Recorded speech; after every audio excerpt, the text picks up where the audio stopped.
안녕하세요. 저는 30대 초반 유부녀입니다. 저는 결혼한 지 얼마 되지 않는 새댁이에요. 사실 어릴 때부터 운동만 해온 저는 워낙 왈가닥이라는 소리만 듣고 자라서 학창시절 내내 남자한테 인기가 별로 없었어요. 초등학교 때부터 중학교 때까지 육상을 했고 고등학교는 검도랑 유도를 했어요. 워낙 성격도 갈갈하고 여성스럽지 않아서 고등학교 때는 여자친구들보다 남자친구들이 훨씬 더 많았습니다. 그러다 집안에 큰일이 좀 있어서 제가 방황을 좀 했었어요. 고등학교 2학년 때 어머니가 교통사고로 갑작스레 돌아가셨거든요. 상대방 차량이 졸음운전을 해서 사고가 났어요. 정말 갑작스러운 사고였기 때문에 가족 모두가 오랫동안 충격에서 벗어나지 못했습니다. 특히 집안의 막내였던 제가 상태가 심각했습니다. 저는 한동안 학교에도 가지 못할 정도로 마음을 잡지 못하고 우울하게 지냈어요. 그때 제 성격이 많이 달라진 거예요. 그 전까지는 운동만 하는 천덕꾸러기였는데 어머니가 돌아가신 이후엔 성격이 잔뜩 삐뚤어져서 세상이 다 싫었어요. 세상에 엄마도 없는데 제가 학교에 왜 가야 하고 밥은 왜 먹어야 하는지 이유를 찾지 못했습니다. 그 정도로 의욕이 없었어요. 그랬으니 아버지와 언니는 본인들도 힘들었을 텐데 저까지 챙기느라 고생을 했죠. 언니는 저에게 뭐라도 먹이려고 매일 핸드폰을 보고 음식을 만들어줬지만 저는 입에도 대질 않았어요. 제가 아무것도 먹지 않아 계속 말라가는 것도 문제였지만 그전에도 운동만 하고 공부는 전혀 안 하던 제가 학교까지 가지 않으니 생활기록부가 난리가 났죠. 지희야, 니만 모르는 건 아닌데 여기서 더 학교 빠지면 올해 수업 일수 모자라서 내년에 다시 2학년으로 다녀야 할지도 몰라. 그러니까 조금 힘들더라도 학교에는 나오는 게 어떠니? 아침마다 담임선생님과 친구들에게 연락이 왔습니다. 한 친구는 아침마다 모닝콜을 해주고 집 앞까지 데리러 오기도 했어요. 하지만 저는 아무것도 하고 싶지 않았습니다. 이대로 바닥으로 푹 꺼지든 하늘로 솟아나든 이 세상에서 사라지고 싶다는 생각만 들었어요. 결국 저는 수업 일수를 채우지 못해 고등학교를 1년 더 다녀야 하는 상황이었어요. 그쯤 되니 아버지와 언니도 제 꼴을 봐줄 수가 없다며 학교는 무조건 나가야 한다고 다그쳤습니다. 너만 힘들어? 아빠랑 네 언니도 마음 다 잡고 또 잡고 간신히 버티면서 사는 거야. 안 그래도 힘들어 죽겠는데 너까지 보태지 마 제발. 그 전까지는 제가 무슨 짓을 해도 다 괜찮다고 받아주기만 하시던 아버지가 결국은 폭발을 하신 거죠. 아버지는 제발 학교에 가라고 제 손을 끌어당기면서 펑펑 눈물을 쏟았습니다. 저는 아버지가 그렇게 우는 모습을 처음 봤어요. 어머니가 돌아가셨을 때도 눈물을 애써 훔치며 꾹꾹 참으시던 아버지였는데 저를 와라 껴안으며 울부짖었어요. 지희야, 아빠도 너무 화가 나고 억울해. 하지만 제발 엄마가 원하는 건 이런 게 아니라는 거 너도 알잖아. 제발 정신 좀 차려. 아버지의 떨리는 어깨와 제 손등으로 떨어지는 아버지의 눈물이 제 가슴을 아프게 만들었습니다. 저는 아버지의 떨리는 어깨를 꼭 안아드렸어요. 그날 이후 간신히 정신을 차린 저는 학교에 갔습니다. 저보다 1살 어린 친구들과 학교에 다닌다는 게 쉬운 일은 아니었지만 그래도 아버지와 언니를 생각하며 성실하게 다녔어요. 다른 친구들보다 1년 늦게 고등학교를 졸업한 저는 대학을 진학하지 않고 1년간 배낭여행을 떠났습니다. 주변 친구들은 모두 저를 이해하지 못했어요. 고등학교도 남들보다 1년 더 다녀서 이미 20살인데 대학도 진학하지 않고 배낭여행을 다녀오면 그때는 어떻게 살 거냐고 걱정을 했죠. 하지만 저는 그런 걱정은 하지 않았습니다. 인생이라는 게 절대 계획대로 되지 않는다는 걸 저는 이미 뼈저리게 체감한 후였기에 남들처럼 뻔하게 살고 싶지 않았어요. 1년간의 배낭여행을 다녀온 저는 대학에 진학하지 않고 무작정 닥치는 대로 아르바이트를 했습니다. 배낭여행을 하는 동안 돈이 부족하면 아르바이트를 해서 충당했거든요. 언어가 미숙하고 경험이 없어도 그냥 없는 대로 닥치는 대로 다 했어요. 한국에 돌아와서도 저는 아무 계획 없이 제가 하고 싶은 대로 하면서 살았습니다. 그러다 보니 예기치 않은 사건 사고도 많았어요. 식당에서 설거지 아르바이트를 할 때는 사장이 아주 고약한 사람이었는데 자꾸만 알바비를 안 줘서 결국은 식당에 있는 그릇을 다 깨부수고 나온 적도 있어요. 옷가게에서 아르바이트를 할 때는 상습적으로 환불하러 오는 손님과 머리끄댕이를 잡고 싸운 적도 있습니다. 사회 경험을 쌓겠다고 닥치는 대로 일을 했지만 사회 경험이 쌓이기는커녕 싸움 실력만 더 늘었죠. 그래도 제 경험이 다 쓸모없는 건 아닌 게 아르바이트를 하다가 남편을 만났어요. 제가 새벽에 대학병원 약제과에서 아르바이트를 한 적이 있습니다. 간단한 포장 업무였는데 거기서 남편이 약사로 일하고 있었거든요. 남편은 저보다 10살이 많아요. 처음엔 그냥 아저씨라고 생각해서 편하게 지냈는데 매일 만나다 보니 사람이 다정하고 자상한 게 너무 좋은 사람이더라고요. 거기다가 남편도 여행을 좋아해서 이야기를 나누다 보면 시간 가는 줄 모르고 대화를 했습니다. 저는 살면서 이렇게 말이 잘 통하는 사람은 처음 만나봤어요. 그러다 서로 가까워져서 연애도 하고 결혼 이야기까지 나왔어요. 제가 워낙 평범하게 살아온 사람은 아니다 보니 결혼을 한다고 했을 때 주변에서 다들 놀랐어요. 특히 저희 아버지가 가장 놀라셨죠. 남 다 가는 대학도 안 가고 취직도 안 하고 살길래 결혼은 당연히 물 건너갔구나 했는데 아이고 약사 사위를 데려오다니 나 원참 신기하네. 난 지희 네가 나보다 시집 먼저 갈 거라고는 생각도 못했다. 제부 우리 꼴통 데려가줘서 너무 고마워요. 다른 부모님들은 10살 많은 남친을 결혼하겠다고 데려오면 반대하기도 한다는데 저희 아버지랑 언니는 두 팔 벌려 환영했습니다. 오히려 저처럼 대책 없는 애랑 결혼을 해줘서 고맙다고 했어요. 남친이 나이가 많아서 결혼이 급한데 동생들이 먼저 장가가서 자기만 노총각이라고 빨리 하자고 하더라고. 그때까지는 제가 철이 없어도 너무 없었습니다. 남편이 저보다 나이가 많다 보니 결혼을 서둘렀어요.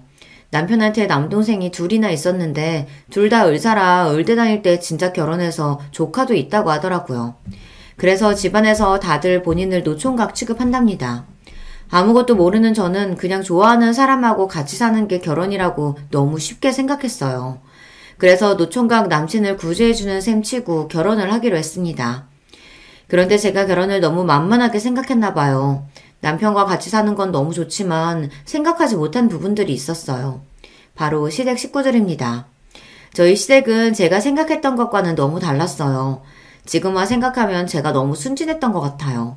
남편도 약사인데다가 아래 동생들과 동서들도 모두 다 의사라고 했을 때 진작 알았어야 했는데 제가 너무 뭘 몰랐던 거죠. 남편의 집안은 금수저 중 금수저, 다이아몬드 수저 정도 되는 집안이었습니다. 어떻게 보면 시부모님께서 저 같은 애를 며느리로 허락하신 게 신기할 따름이었죠. 시부모님은 두 분 다 교수세요. 시아버지는 경제학 교수시고 시어머니는 간호대 교수이십니다. 두 분 다 외국에서 공부를 하고 오신 분들이라 결혼을 늦게 하셔서 연세가 많으세요. 그러다 보니 시부모님들은 저를 보시면 마냥 귀엽다고 예뻐해 주셨어요. 우리 집 맏며느리가 제일 막내로 들어올 줄 누가 알았겠어? 20대라 그런가 아기가 따로 없네. 제가 만으로 27살에 시부모님께 인사드리고 28에 결혼을 했어요. 그렇게 이른 나이는 아닌데도 시동생들과 동서들보다 제가 나이가 어리다 보니 시부모님들은 저를 아기 취급하시더라고요. 아이 그러게. 그래도 집안에는 순서라는 게 있는 거니까 나이는 어려도 둘째랑 막내가 깍듯하게 형님이라고 불러라. 너희도 형수님이라고 부르고. 저와 남편이 나이 차이가 많이 나다 보니 공교롭게도 남편 형제들과 동서들은 모두 저보다 나이가 많았습니다. 그때까지만 해도 서로 나이 차이가 있다 보니 금세 가까워지기엔 시간이 좀 걸리겠구나 싶었는데 제가 착각을 했더군요.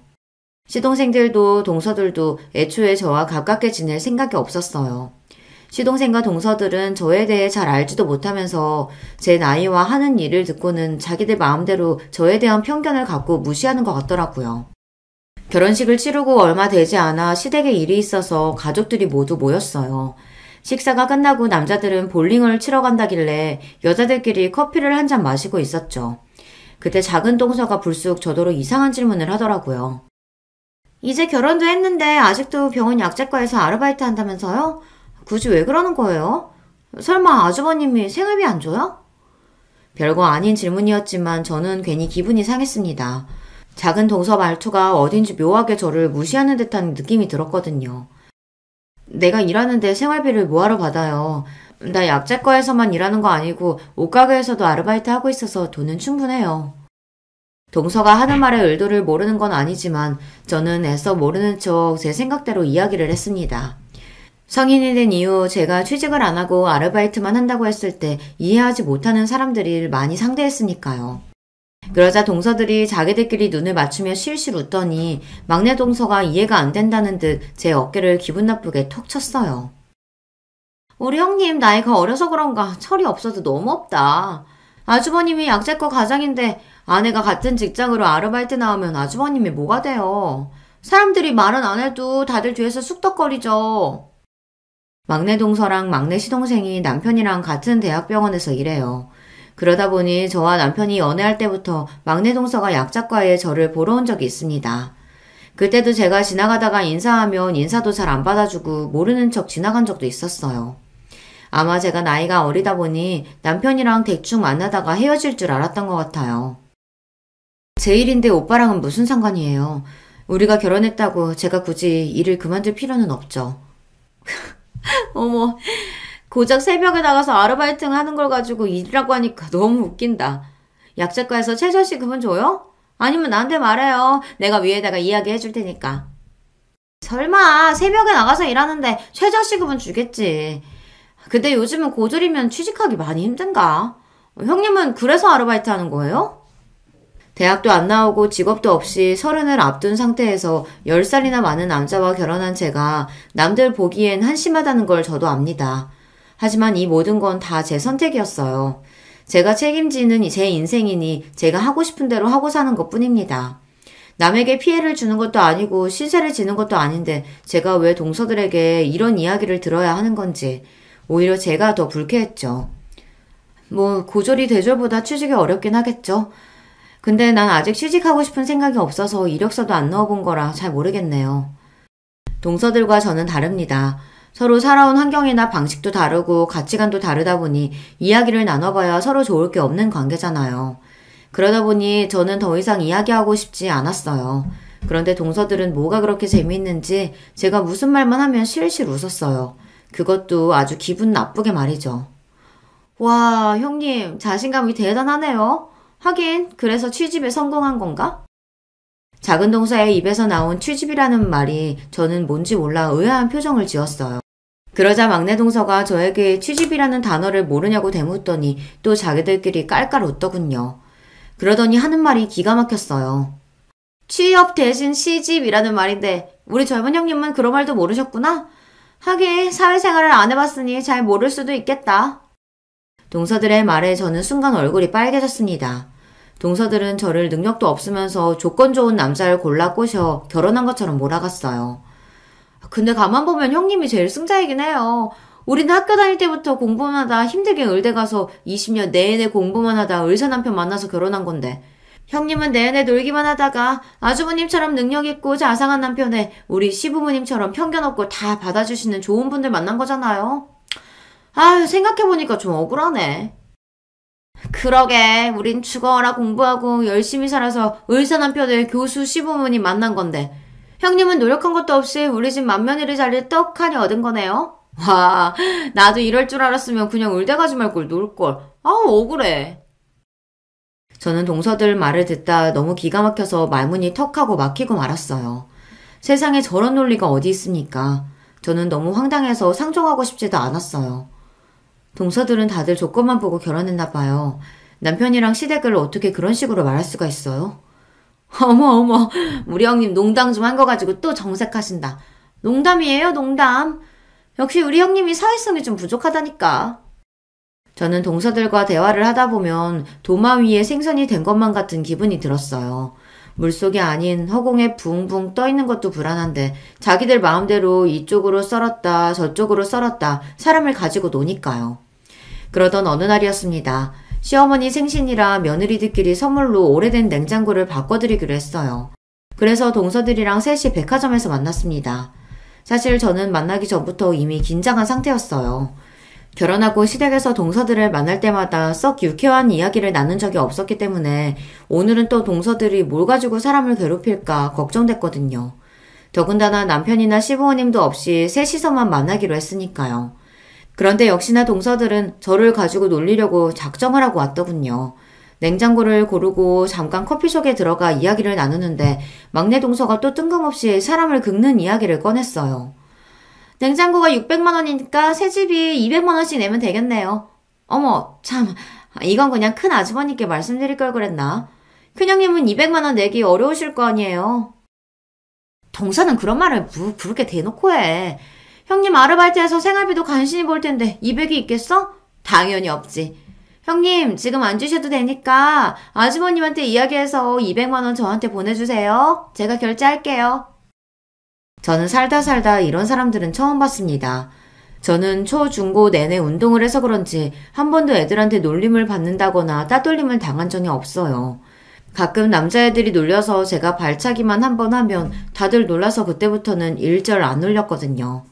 물론 학교에 여자애들끼리도 서로 험담하고 괴롭히는 애들이 종종 있긴 했지만 그때는 어릴 때잖아요.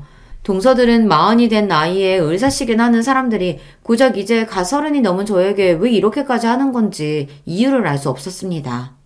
단순히 본인들은 열심히 공부하고 의사돼서 이런 좋은 시댁을 만난 건데 저는 아무것도 한 거라고는 없이 좋은 시댁을 만나 편하게 누리고 사는 것 같으니 뭔가 억울하고 화가 나는 걸까 싶기까지 하더라고요. 아무리 그래도 특별한 이유도 없이 만날 때마다 사람을 무시하는데 저도 슬슬 화가 나고 스트레스가 쌓이더군요. 동서들이 내 걱정해주는 건 고마운데요. 나 20살부터 아르바이트 시작해서 모아놓은 돈 많아요. 결혼할 때 혼수랑 예단도 아버지 도움 없이 내가 다 할 정도로 모았는걸요. 그러니까 돈 200만 원 없을까봐 내 걱정할 필요 없어요. 냉장고 값은 내가 오늘 결제할 테니까 동서들이 편할 때 나한테 돈 보내줘요. 저도 괜히 자존심이 상해서 냉장고 값은 제가 먼저 내겠다고 큰 소리를 쳤습니다. 이건 돈에 대한 문제가 아니에요. 동서들의 마음 깊은 곳에 박혀있는 저에 대한 편견이 자꾸만 저를 건드렸습니다. 나이 어린 손윗동서라는 게 나이 많은 동서들에게는 쉽지 않다는 거 저도 잘 압니다. 그래서 저도 실수 안 하려고 시댁에만 가면 항상 긴장하고 조심하려고 했어요. 자꾸만 저를 무시하는 동서들에게도 저는 책 잡히고 싶지 않았고요. 그래서 말도 꼬박꼬박 존댓말을 했습니다. 그런데 동서들은 저를 너무 배려하지 않았습니다. 아니, 배려까지는 바라지도 않아요. 보통 다른 동서들끼리 지내는 정도로만 해줘도 너무 고마울 것 같아요. 그러던 중 동서들과 일이 또 있었는데요. 제 기억에 시어머니 생신 때였던 것 같아요. 시어머니께서 냉장고도 마음에 들어 하시고 예약한 식당도 맛있어서 시어머니의 생신 파티가 기분 좋게 마무리되는 것 같았습니다. 그러다 시어머니의 생신 케이크를 함께 먹으려고 잠깐 시댁에 들렸어요. 그런데 주방에서 함께 케이크와 커피를 준비하던 동서들이 굳이 또 학교 때 이야기를 꺼내며 또 저를 자극하기 시작하더라고요. 흥미없는 학교 이야기에 저는 끼고 싶지 않아 동서들의 대화에 참여하지 않았습니다. 묵묵히 커피를 준비하고 있었어요. 평소에도 동서들은 툭하면 둘이 의대 때 이야기를 하거나 인턴 때 힘들었던 때 이야기를 하면서 저를 자주 따돌렸었거든요. 그런데 그날은 이상하게 굳이 저에게 질문을 해주더라고요. 형님은 이런 이야기 재미없나? 하긴 형님이랑 우리랑은 나이 차가 있어서 세대 차이 나기는 하겠다. 형님이 나랑 7살 차이니까 11학번인가? 아니다, 12학번? 에이, 형님. 큰형님 대학 안 나왔잖아요. 학번이 어디 있어요. 대학은 안 나왔어도 친구 중에는 대학 간 사람 있을 거 아니에요. 친구들이 12학번이에요? 저는 이제 와서 동서들이랑 학번 이야기를 왜 해야 하는 건지 이해가 되지 않았어요. 하지만 대충 받아줬습니다. 그런데 그게 또 화근이 돼서 동서들이 신이 났어요. 친구들은 12학번인데 난 고등학교를 1년 더 다녀서 만약 대학 갔으면 13학번이에요. 거짓말을 할 줄 모르는 제 성격이 마음에 들지 않았던 건 그때가 처음이에요. 대충 그냥 12학번이든 13학번이든 그렇다고 할 걸 굳이 다 솔직하게 이야기를 해서 동서들에게 좋은 먹잇감을 던져줬습니다. 어머, 큰형님, 왜 고등학교를 1년 더 다니셨어요? 우리 땐 공부 못해도 졸업은 다 시켜줬었는데. 동서는 뭘 그런 걸 꼬치꼬치 물어봐. 안 들어도 뻔하지. 뭐 우리 형님 학교 다닐 때 방황을 좀 세게 했나봐요. 무슨 사고를 쳤길래 유급까지 당했어요? 썰 좀 풀어봐요. 그래요. 우리 공부만 한 범생이라 학창시절에 재미있는 썰 하나도 없는데 얘기 좀 해줘요. 순간 저는 누군가 제 목을 조여오는 것처럼 답답한 기분에 휩싸였습니다. 평소 동서들과 사이가 좋았다면 그 정도 질문 가지고 힘들지는 않았을 텐데 동서들이 어떤 의도를 가지고 저를 닥달하는지 알다 보니 숨이 더 막히더군요. 그때였어요. 케이크를 가지러 주방에 들어온 남편이 동서들이 하는 이야기를 들었는지 인상을 구겼습니다. 재수씨들은 뭐가 그렇게 재밌어서 사람을 몰아붙여요. 이 사람 고등학교 때 어머니가 사고로 돌아가셨어요. 그래서 학교에 못 나갔던 거고요. 이제 좀 궁금한 게 풀렸어요? 저희 친정어머니가 고등학교 때 사고로 돌아가셨다는 걸 남편이 시부모님께는 결혼 전에 말씀드려 알고 계셨지만 시동생들과 동서들은 모르고 있었어요. 굳이 자세하게 설명할 일은 아니라고 생각해서 그냥 돌아가셨다고만 했습니다. 동서들에게 남편이 이런 식으로 이야기할 일은 아니었지만 동서들이 자꾸만 저에게 선을 넘으니 남편도 화가 났던 것 같아요. 형님은 그런 일이 있었으면 그냥 얘기를 하시면 되지. 사람 민망하게 또 왜 가만히 계셨어요? 그러게 괜히 우리만 또 나쁜 사람 됐네. 아주버님 저희는 정말 몰라서 그런 거예요. 나쁘게 생각하지 마세요. 동서들은 당황한 얼굴로 남편에게 일부러 그런 게 아니라고 변명을 하며 급하게 주방을 나갔어요. 남편은 동서들이 나가자마자 걱정스러운 표정으로 이런 일이 또 있었냐고 저에게 물었어요. 하지만 저는 처음 있는 일이라고 대충 둘러댔습니다. 안 그래도 저와 동서들 사이를 남편은 항상 주시하고 걱정하고 있었는데 사소한 일로 괜히 신경 쓰게 하고 싶지 않았거든요. 그리고 저도 그제서야 동서들이 어떤 사람인지 감이 좀 잡혔습니다. 사실 그 전에는 동서들이 저를 무시하고 말도 안 되는 막말을 했어도 시간이 지나면 저러다 말겠거니 했어요. 저보다 나이도 많고 배울 만큼 배웠다는 사람들이니 그 정도로 개념이 없는 사람일 거라고 생각했거든요. 그런데 제가 사람을 잘못 봐도 한참 잘못 봤더군요.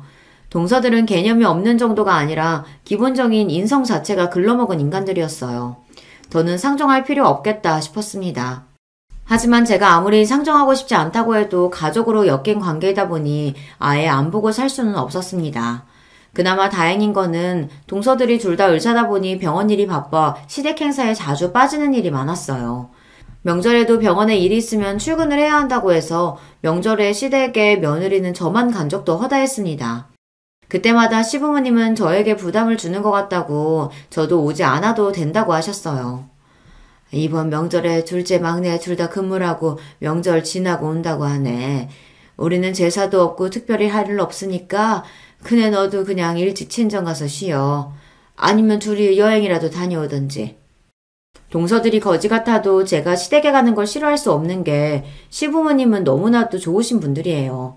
주변 친구들한테 이야기하면 세상에 너희 시부모님 같은 분들이 없다고 할 정도로 너무 좋으세요.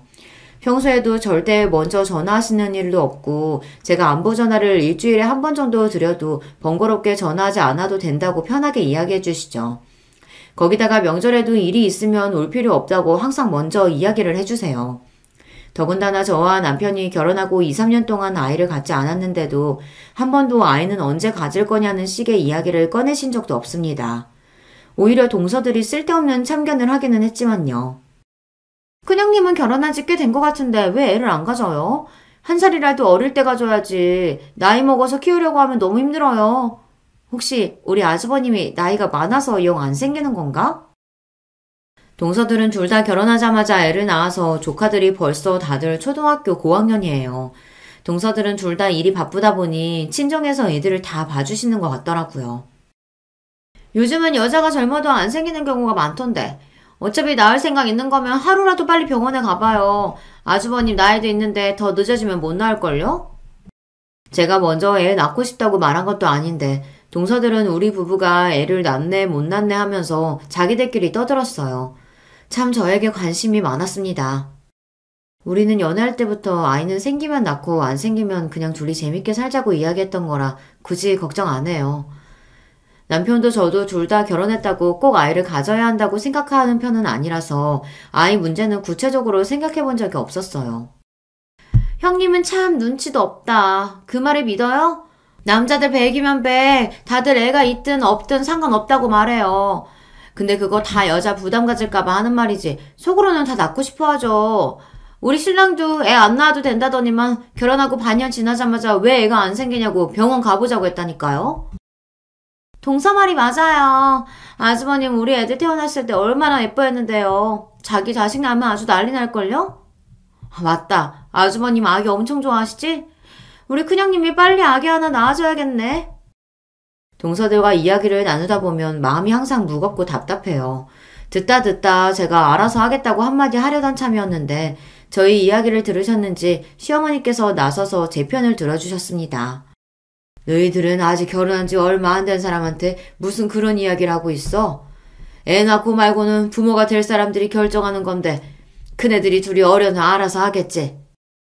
시부모님과 대화를 하다 보면 시부모님이 아니라 마치 친정 부모님과 이야기를 하는 것 같다고 느낄 때도 많아요.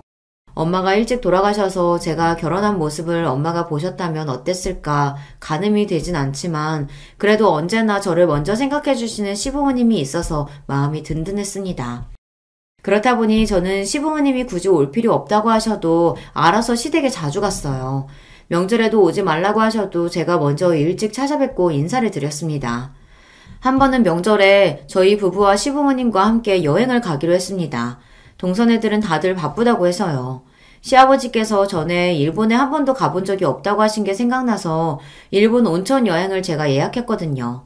제가 20대 때 배낭여행으로 혼자 갔던 일본 시골 온천이 있었는데 너무 좋았었거든요. 역시나 시부모님도 너무 좋아하셨어요.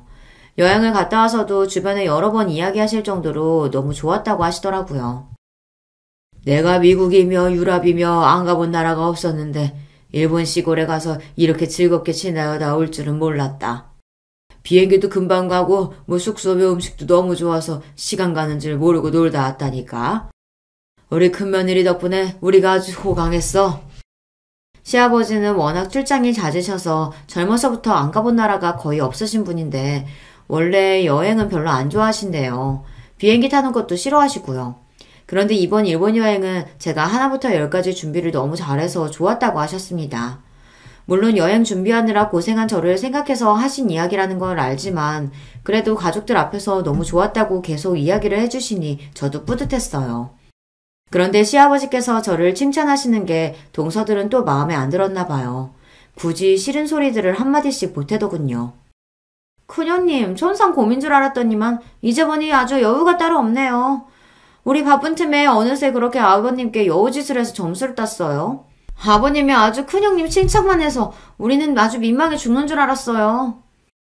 작은 동서는 말로만 저에게 형님이라고 하지 사실 저를 거의 아랫사람보다 못한 취급을 해요.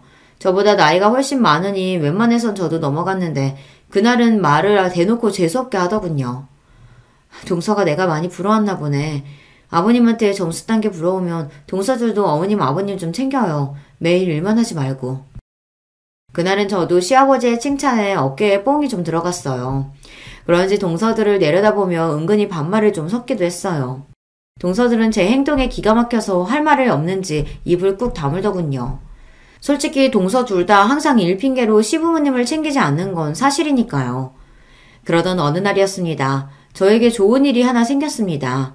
1년 넘게 준비했던 자격증을 다 취득하고 취직까지 됐어요. 사실 하고 싶은 일도 좋아하는 일도 딱히 없었던 저는 평생 그때그때 하고 싶은 일을 아르바이트로 하면서 살아갈 생각이었습니다. 어딘가에 소속되지 않고 다양한 사람들을 만나는 경험이 저는 좋았거든요. 그런데 결혼도 하고 주변에 자신의 꿈을 위해 열심히 사는 사람들을 보다 보니 저도 뭔가 해내고 싶다는 생각에 난생 처음으로 마음을 다잡고 공부를 했어요. 워낙 공부한 지 오래되기도 했고 이제 나이도 있다 보니 젊은 친구들보다는 시간이 좀 걸렸지만 그래도 항상 곁에서 응원해주는 남편과 시부모님 덕에 해냈습니다. 저는 감사한 마음을 보답하고 싶은 마음에 가족들을 집으로 초대했습니다. 늦은 나이에 부끄럽지만 첫 번째 정규직 취직을 축하하고 싶어서요. 그런데 예상대로 목대먹은 동서들은 이런 날까지 초를 치더군요. 신이 나서 이것저것 준비해놓은 저를 보고는 한다는 소리가 기가 막혔어요. 아이고 우리 형님 무슨 대단한 일 하셨다고 이렇게 요란하게 준비를 했어요? 뭐 취직이라고 해봤자 아르바이트랑 별반 차이 없지 않아요? 그거 연봉 3천은 받아요. 그거 가지고 무슨 파티까지 해요. 누가 보면 의사 면허라도 딴 줄 알겠네. 그러게요. 나이 30 넘어서 간호조무사 자격증 하나 따서 고작 요양병원에 취직했으면서 그걸 가지고 파티까지 해요? 아휴, 나 같았으면 너무 민망할 것 같은데. 형님, 지금이라도 제가 우리 병원에 자리 알아봐드려요? 요양병원 할머니 할아버지들만 득실돼서 그 돈 받고 일하기 빡셀 텐데. 동서들은 제 걱정을 한다는 명분으로 신이 나서 비아냥거렸습니다. 평소 같으면 들을 가치도 없다 싶어서 대꾸도 안 했을 텐데 그날은 어쩐지 속이 많이 상하더라고요. 저는 갑자기 울컥하는 마음이 들어 그 자리를 피해버렸습니다. 이러다가 동서들 앞에서 주책맞게 눈물을 쏟을 것 같아서요. 화장실로 급하게 들어가려던 그때 집에 도착하신 시아버지와 정면으로 딱 마주쳤어요. 눈에 눈물이 가득 고인 저를 발견한 시아버지께서는 놀라서 어쩔 줄 몰라 하셨습니다. 그네야, 너 무슨 일이야? 이 좋은 날 갑자기 왜 울고 그래? 시아버지의 다정한 목소리에 저는 순간 이성을 잃고 말았어요. 저는 결국 참지 못하고 시아버지 앞에서 눈물을 쏟아내고 말았습니다. 아버님, 그게 사실은요, 동서들이... 시아버지에게 일러바칠 생각은 아니었는데 이미 한 번 터진 울음은 멈출 생각을 하지 않았습니다. 저는 어린아이처럼 눈물을 펑펑 쏟으며 시아버지에게 하소연했어요. 그날 있었던 일뿐만이 아니라 지금까지 있었던 일까지 전부 다요. 평소에도 동서들이 고졸에 제대로 된 직업도 한번 가져본 적 없는 저를 무시하고 가족으로 생각하지도 않았지만 오늘은 동서들의 행동에 너무 화가 나서 도저히 참을 수가 없었거든요. 다른 날도 아니고 저에게 좋은 일이 있어서 기쁜 마음으로 초대한 건데 동서들이 너무 무례했어요. 생각 같아서는 동서들의 머리끄댕이라도 잡고 본때를 보여주고 싶었지만 기분 좋은 날 분위기를 망치고 싶지 않아 꾹 참다 보니 저도 모르게 시아버지 앞에서 눈물이 터져버렸습니다. 시아버지는 제 등을 연신 토닥여 주시더니 그만 울라고 하셨습니다. 제 이야기를 끝까지 들은 시아버지는 순식간에 표정이 차갑게 변해버렸어요. 그러고는 생각지도 못한 일이 벌어졌습니다. 그네, 네가 잘못한 것도 없는데 울긴 왜 울어? 안 되겠다. 내가 이것들을 아주 혼쭐을 내줘야지. 그때까지는 저는 시아버지께서 저를 위로하려고 그냥 하시는 말씀인 줄 알았어요. 평소 누구에게도 화내는 걸 본 적 없는 시아버지께서 며느리들에게 혼쭐을 낸다는 건 상상도 안 됐으니까요. 그런데 시아버지께서도 제 말에 화가 많이 나셨는지 평소 한 번도 본 적 없는 표정으로 집 안으로 들어가 동서들과 가족들을 모두 다 불렀습니다. 그러더니 하시는 말이 놀라웠어요. 지금부터 내가 하는 말 잘 들어라. 우리 맏며느리가 굳이 일 안 해도 문제없이 살고 있었는데 갑자기 간호조무사 자격증 딴 건 다 나 때문이다. 생각지도 못한 시아버지의 말씀에 거실에 모인 가족들은 다들 의아한 표정을 지었습니다. 제가 간호조무사 자격증을 딴 게 시아버지 때문이라니 말도 안 되는 소리니까요. 아버지, 그게 무슨 말씀이세요? 형수가 아버지 때문에 간호조무사 자격증을 왜 따요? 동서들은 그게 무슨 소리냐고 다들 한마디씩 보탰습니다. 그러자 시아버지께서 잔뜩 날카로워진 눈빛으로 동서들을 쏘아보았어요. 그러고는 잔뜩 화가 난 말투로 단호하게 말씀하셨습니다. 집에 의사가 발에 치이게 있으면 뭐하냐? 부모 몸에 이상 생기는 것도 전혀 몰랐으면서. 내가 얼마 전부터 말하는 속도가 자꾸 느려지고 움직이는 속도도 느려지는 것 같아 그네 보고 병원에 가자고 했다. 나는 별거 아니라고 괜찮다고 계속 그랬는데 그대가 병원에서 일하면서 나랑 비슷한 증세로 병원에 왔던 환자 봤다면서 고집 부렸다. 무조건 병원에 가야 한다고. 그때까지도 동서들은 대수롭지 않다는 듯 콧방귀를 꼈습니다. 오히려 저를 째려보고 있었어요. 그네가 하도 걱정을 하길래 못 이기는 척 같이 병원에 갔는데 글쎄 내가 파키스병 초기라더라. 시아버지의 말에 가족들은 그제야 모두 놀라 입을 쩍 벌렸습니다. 저와 저희 남편 말고 다른 가족들은 아무도 모르고 있었으니까요.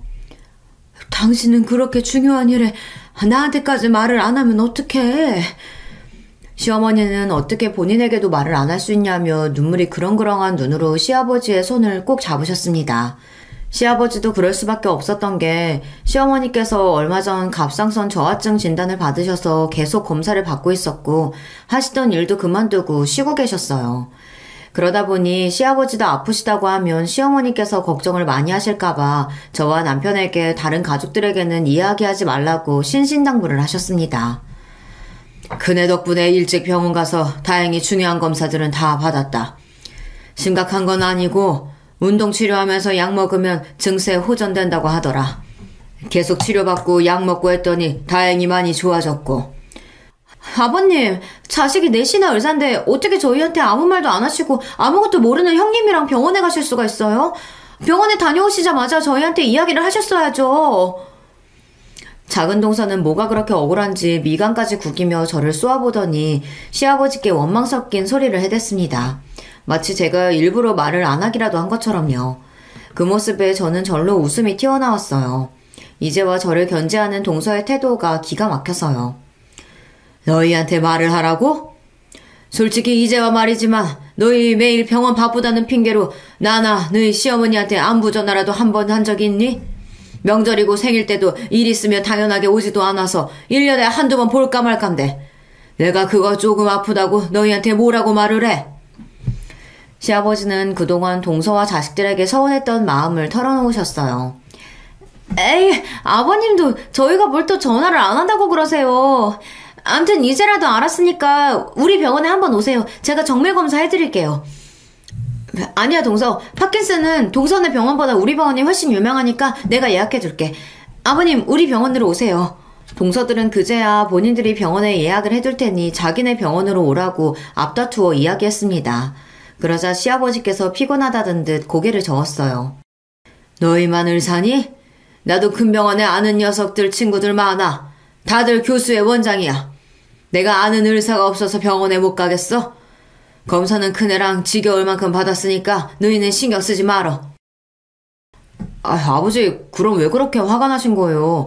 사실 형수가 간호조무사 자격증 좀 딴 게 대단한 일은 아니잖아요. 그거 좀 이야기했다고 이러시는 거예요?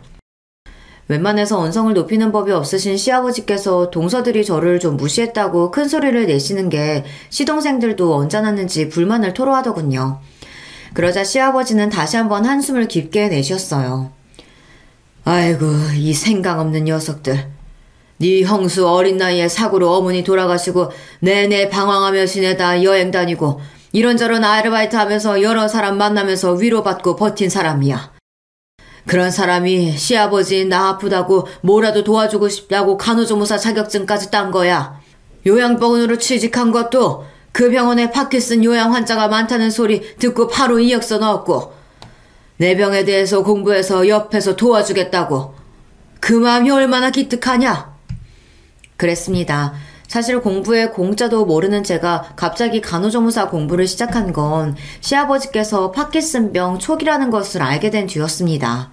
제가 병원 약제과에서 일하면서 병원에 대기하고 계신 분들을 만날 일이 많았어요. 그분들을 보면서 느낀 게 당신이 아프신 것도 힘들 텐데 항상 자식들 눈치를 보신다는 겁니다. 김병에 효자 없다, 아프면 죽어야지, 이런 마음에도 없는 소리를 하면서 애써 서운한 마음을 숨기시는데 그런 모습을 볼 때마다 저는 마음이 너무 아팠습니다. 자꾸만 돌아가신 어머니가 떠올라서요. 저희 어머니는 사고로 갑작스럽게 돌아가셨다 보니 가족들과 인사를 나눌 새도 없이 가버리셨어요. 저는 그게 너무 힘들었습니다. 어린 마음에 차라리 우리 엄마가 수술을 하든 식물인간이 되든 정신이라도 살아있어서 병원에라도 누워만 있었으면 좋겠다. 그럼 얼굴이라도 볼 수 있었을 텐데 그런 마음이 있었거든요. 그러다 보니 친정아버지나 시부모님께서 연세가 드셔 건강에 문제가 생기시면 그때는 내가 무슨 일이 있어도 곁에서 외롭지 않게 해드려야지, 엄마에게 못한 못까지 다 해드려야지, 그런 마음을 가지고 있었습니다. 그런 와중에 저에게 언제나 다정하셨던 시아버지께서 제가 병원에서 만났던 환자분과 비슷한 증세를 보이시니 덜컥 겁이 나더라고요. 그래서 우겨서 병원도 모시고 가고 어떻게든 병증이 좋아지셨으면 좋겠다 싶은 마음에 공부도 한 거예요. 저는 시동생이든 동서들처럼 의사도 아니고 남편처럼 약사도 아니지만 제 위치에서 시아버지를 위해 할 수 있는 일이 뭐가 있을까 고민하다가 생각해서 결정한 일이었어요. 그리고 생각보다 간호조무사 일이 저랑 잘 맞았습니다. 안 해본 아르바이트 없이 이런저런 일을 하면서 느낀 게 저는 사람을 만나고 사람을 돕는 일이 적성에 맞더라고요. 누가 내 마음을 알아줬으면 좋겠다라는 마음으로 시작한 건 아니었지만 시아버지께서 그런 저의 마음을 알아주시고 이해해주시니 저는 그것만으로도 마음이 싹 풀리는 것 같았습니다. 앞으로는 동서들이 제 앞에서 무슨 소리를 하더라도 다 무시하고 이겨낼 수 있을 것 같았어요. 그대는 나이는 어려도 우리 집 며느리들, 아니 우리 집 자식 중에 제일 그릇이 크고 마음이 깊은 애다.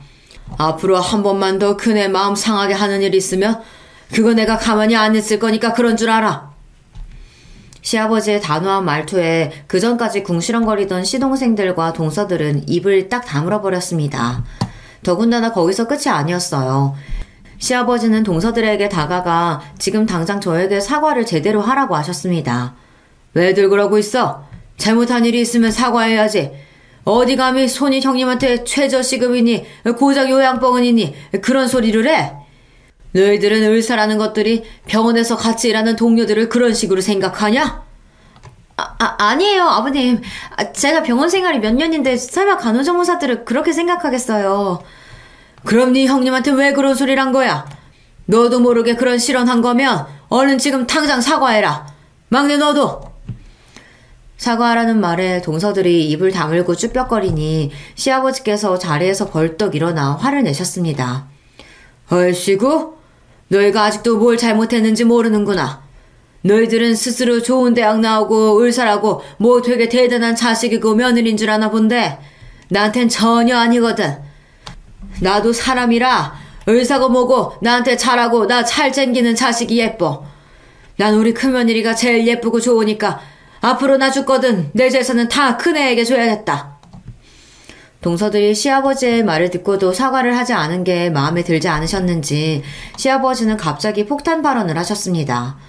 화가 나서 그냥 하신 이야기겠지만 시아버지는 당신의 재산을 모두 다 저에게 주겠다고 하셨어요. 그러자 시동생들이 다들 놀라서 벌떡벌떡 자리에서 일어났습니다. 아버지, 아무리 화가 나도 그렇지 무슨 그런 소리를 하세요. 당신 이런 소리 듣고도 그렇게 입 쿡 다물고 있을 거야? 빨리 형수한테 가서 사과해. 그래, 아버지 한번 말하면 절대 안 바꾸시는 거 몰라? 빨리 그냥 잘못했다고 해. 시동생들은 시아버지의 입에서 재산 이야기가 나오자 당황해서는 동서들을 닥달했어요. 빨리 저에게 사과하라고요. 그러자 동서들은 입술을 꽉 깨물며 제게 다가왔습니다. 형님, 제가 실언을 했어요. 죄송해요. 다시는 안 그럴게요. 저도 죄송해요. 사과라고 해봐야 시아버지의 호통에 엎드려 절박이었지만 저는 그런대로 기분이 나쁘지 않았습니다. 결혼하고 지금까지 동서들에게 별의별 소리를 다 들었어도 한번 미안하다거나 실언이었다거나 그런 소리는 저 잘난 입으로 들어본 적이 없었는데 풀이 잔뜩 죽어서 잘못했다고 하니 속이 좀 풀리기는 하더군요. 더군다나 그 이후로는 동서들도 제 앞에서 말조심을 했어요. 대단하게 형님 대우를 해주는 건 아니었지만 그래도 전처럼 고졸이네 철이 없네 하는 식의 막말은 전혀 하지 않았고요. 제가 하는 일도 존중해줬습니다. 심지어 시아버지와 저와의 대화에 끼고 싶어서 안달이었죠. 아버님 아침도 안 드셨다면서요? 제가 말씀드렸잖아요. 파킨슨은 규칙적인 식사가 제일 중요하다고요. 요즘 자꾸 늦잠 주무시고 아침 운동도 안 하신다면서요? 그러다가 또 약 늘리시려고 그러세요? 아이고 선생님, 저번에 병원 갔을 때 한 교수가 나 좋아졌다고 하는 소리 같이 들었잖아요. 오늘은 진짜 피곤해서 늦잠 좀 자고 싶어서 그런 거니까 이해해줘요. 자꾸만 제가 시아버지에게 시도 때도 없이 전화하고 찾아와서 잔소리를 하니 시아버지는 저를 선생님이라고 부르셨어요. 담당 교수보다 제가 더 무섭다고요. 아버님, 형님 말이 맞아요. 잠도 좋지만 아침 운동은 꼭 하셔야 해요. 형님도 출근하시기 전에 매일 아버님 운동했나 안 했나 체크하시느라 고생인데 말 좀 들으세요. 시아버지의 폭탄 발언 이후 동서들은 180도 달라졌어요.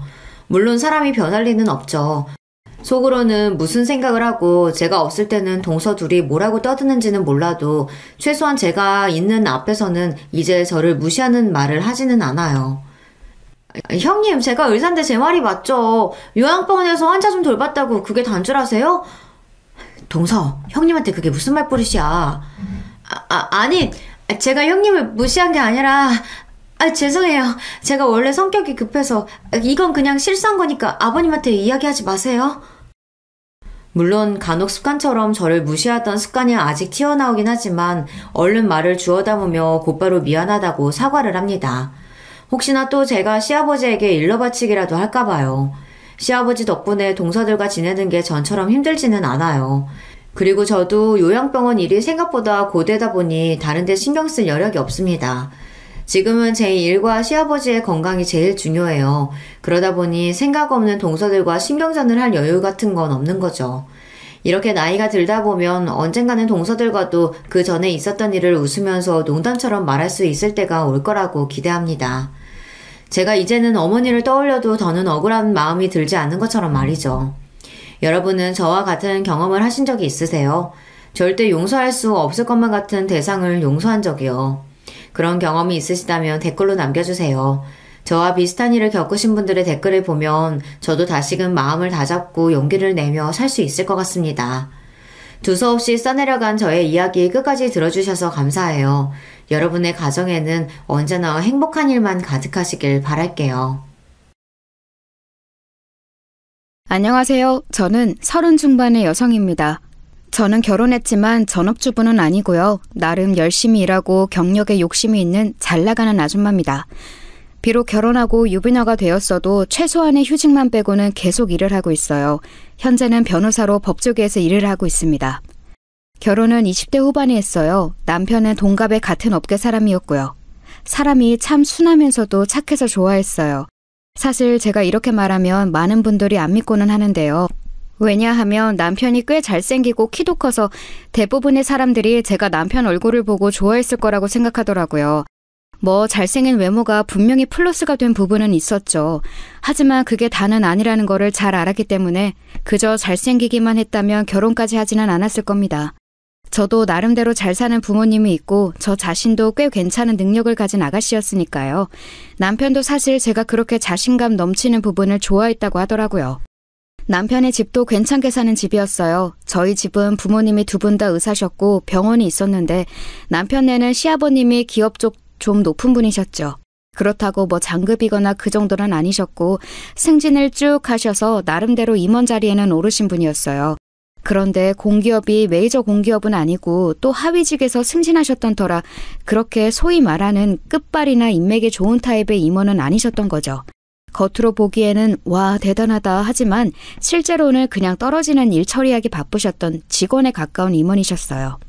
이걸 제가 왜 정확하게 아냐 하면 그 기업 일을 맡아서 해드렸던 로펌이 저희 회사였거든요.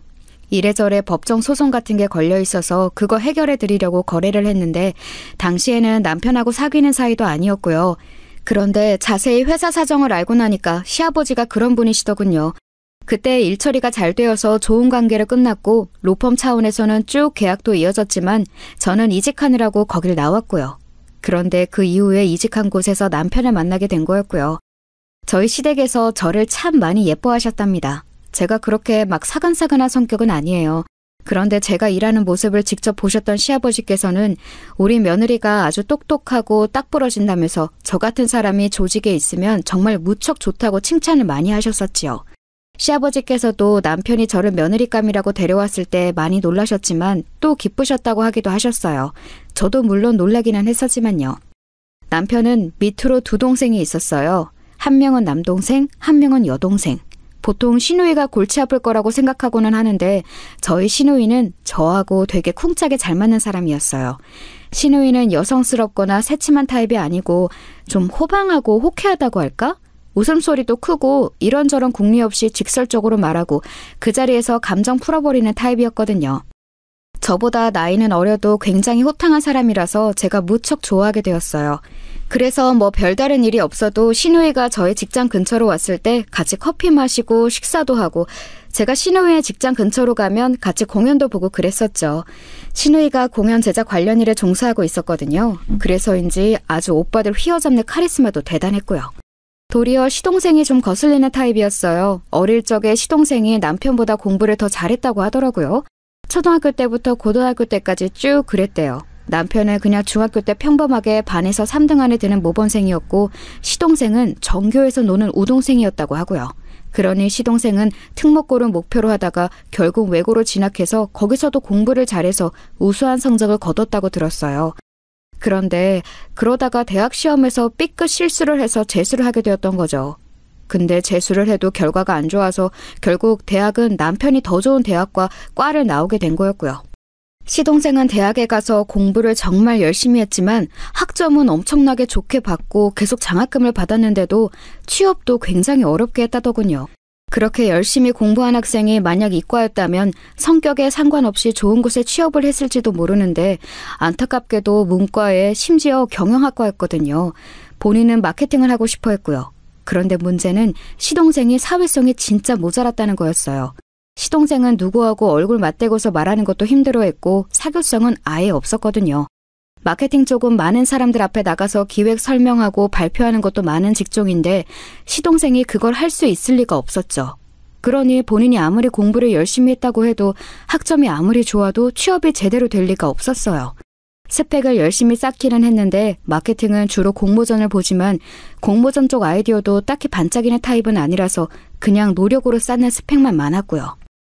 결국은 마케팅이 아니라 그냥 일반 경영 쪽으로 중견기업에 취직하더군요. 나름대로는 돈도 많이 주고 괜찮다고 하는 기업이었어요.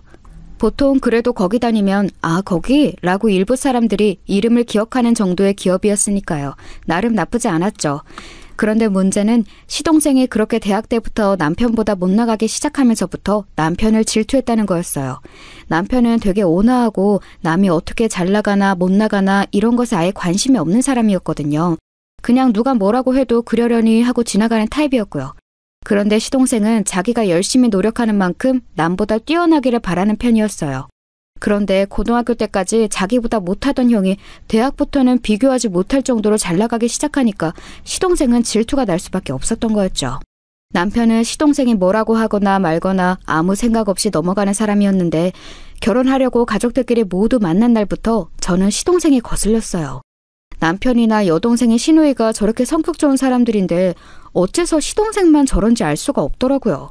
시부모님도 다들 좋은 분이셨는데 딱 시동생 하나만 무척 거슬리는 타입이었어요. 시동생은 남편한테만 그렇게 질투를 한 것도 아니었었죠. 심지어 남편 부인, 그러니까 형수인 저한테도 질투를 하더라고요. 예, 제가 로펌에서 변호사로 법조계에서 일하고 있으니 그게 또 고가워 보인 것 같았어요. 나이는 남편하고 제가 동갑이니 시동생보다는 한 살 많았죠. 비슷한 나이에 저나 남편이나 훨씬 잘 나간다고 여겼는지 저한테도 아주 날카롭게 반응할 때가 많았어요.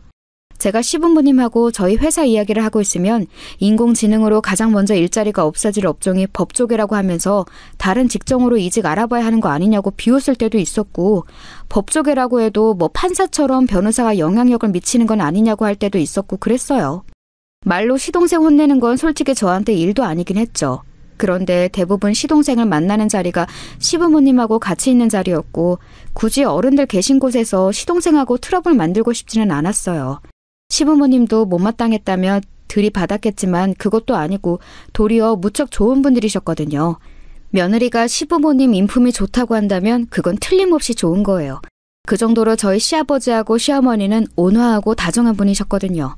그래서 솔직히 저는 시동생이 결혼 못할 줄 알았어요. 처음 만난 사람하고 눈 마주치고 이야기도 제대로 못할 정도로 사회성이 떨어지는 남자가 심지어 외모도 별로였거든요. 남편은 키도 훤칠하고 사람이 번듯하고 의젓한 데가 있었는데 시동생은 아예 그런 면이 없는 사람이었어요. 왜소하고 마르고 키 작고 뭐 그런 건 상관없어요. 자기 관리 잘하는 사람들은 그마저도 자기 매력으로 승화시키는 남자들이 있으니까요. 그런데 그저 공부하고 뭐를 읽거나 보거나 하는 것에만 집착할 뿐이지 외모나 건강에 대한 자기 관리는 조금도 하지 않더라고요. 그렇다고 됨됨이가 온화하거나 반듯하기를 하나 그것도 아니고 운동은 전혀 하지 않아서 시간이 흐를수록 점점 더 거북목이 되어가는데 아랫배는 튀어나왔고요. 마른데도 아랫배가 나오는 체형이 그렇게 꼴보기 싫은 줄 그때 처음 알았어요. 그런데 저랑 남편이 결혼하고 나서 3년쯤 지났던 어느 날 시동생이 갑자기 결혼할 여자를 데리고 온다고 하더군요. 가족들이 다 같이 봤으면 좋겠다고 시동생이 요청했다기에 어쩐 일로 그런 생각을 다 했나 싶어서 남편하고 같이 바쁜 와중에도 시간을 냈어요. 시댁으로 와서 잠깐 차만 마시고 간다기에 그런가 보다 했죠. 시동생이 그 꼴에도 어떻게 신부감을 데려왔구나 우습기도 했고요. 와, 그런데 들어온 여자친구를 보니까 눈이 튀어나올 뻔했어요. 엄청나게 예쁜 미인이더라고요. 키는 거의 170 중반쯤 되는 것 같아서 심지어 시동생보다 한 4.5cm는 큰 것 같았고요. 구두 안 신고 맨발로 집안에 들어왔을 때 본 거니 거의 정확할 거예요. 게다가 거의 완벽하게 다듬어진 피부며 패션이며 보통 사람이 아니더군요. 제가 일하면서 일반인도 보고 연예인도 봤지만 분명히 연예계 쪽 관리를 받은 사람으로 보였어요. 그리고 충분히 그럴 만한 미모였죠. 눈은 크고 날씬하고 머리 길고 남자들이 거의 환장할 만한 외모더라고요. 시동생은 거의 그 여친한테 혼이 나간 것 같았어요. 제가 봐도 그러게 생기긴 했어요. 시동생은 예비동서에 비하면 정말 너무, 이런 말은 너무한지 모르겠지만 모자라 보였다고 해야 하나요? 예비동서 옆에는 잘생긴 배우가 서 있어야 할 것 같더라고요. 멋진 남배우 아니면 재벌 총수라든가 그 정도로 미인이었어요. 물론 예비동서 곁에 진짜 연예인 여배우가 서 있으면 또 어땠을지 모르겠는데 저희는 항상 연예인을 보는 게 아니잖아요. 일반인 기준으로 맞춰져 있는 눈에는 그 정도로 예뻐 보였던 거였죠. 그러니 시동생은 대체 어땠겠어요. 그리고 거기에 더해서 시동생이 어깨에 아주 힘이 잔뜩 들어간 게 보이더군요. 엄청난 미모의 아내감을 데려왔으니 거기에서부터 일단 저와 저희 남편한테 이겼다고 생각하는 게 눈에 보였어요. 솔직히 좀 웃기기는 했거든요. 아니 예비동서가 미인인 건 맞지만 그게 뭐라고 저희 부부한테 우월감을 느끼면서 웃으대는지 말이에요. 웃기잖아요. 이야기를 나누다 보니 예비동서는 미인대회 출신이더군요. 그렇다고 미스코리아급은 아니고 무슨 지방 쪽에도 미인대회가 있었나 봐요. 저는 그런 쪽에는 통 관심이 없어서 잘 몰랐는데 미스코리아가 아니어도 대단한 대회라면서 시동생이 거의 침을 튀겨가면서 열변을 토했어요. 미인대회 출신이건 아니건 이미 보이는 그대로 대단히 미인이던걸요. 그 스펙을 굳이 안다고 해서 달라질 건 없었지만 저나 남편이나 어쨌든 가족이 될 사람이니 열심히 칭찬하면서 장단을 맞춰주었습니다. 새로 만난 사람이 기분 좋아서 나쁠 건 없었으니까요. 예비동서는 전체적으로 새침하다는 인상이었어요. 별다른 말도 없이 그냥 고개만 까딱거리면서 앉아있더라고요. 보통 예비 며느리로 시댁 식구들 뵐 때는 좀 싹싹하게 웃기도 하고 사근사근하게 이야기도 하고 그렇지 않나요? 저도 그다지 사근거리는 성격은 아닙니다만 처음 시부모님하고 시동생, 시누이 볼 때는 제 사교성을 바닥부터 다 끌어내서 있는 힘을 다해 상냥하게 말했어요.